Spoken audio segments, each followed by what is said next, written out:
Magandang araw sa inyong lahat guys. May panibagong video na naman akong isi-share sa inyo kung paano maglinis ng alternator sa auxiliary engine or service generator ng barko.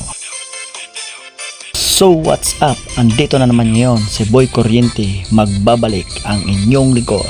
Ang pag-uusapan natin ngayon ay kung paano maglinis ng alternator at mag-maintain ng auxiliary engine o generator sa barko.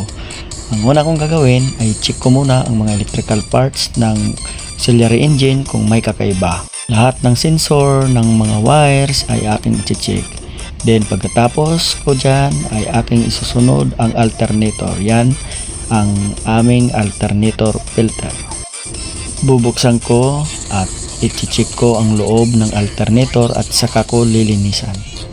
Dahil part yan ng aking PMS, sa electrical side lang po ang aking i-check dyan dahil yung makina ng auxiliary engine ay kay third engineer na po yan. Ang PMS po pala ay plan maintenance schedule po namin dito sa barko.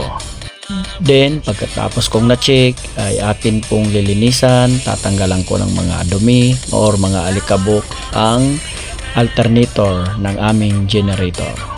Itong side po ay support side pa lang po ito at mamaya ang starboard side naman. So ayan, papunta na ako sa starboard side. Nabuksan ko na rin po ang filter niya. Then after checking ay akin din pong lilinisan dahil madumi na nga sa ilalim. So pupunasan ko din yan at tatanggalan ko ng mga dumi at alikabok ang alternator.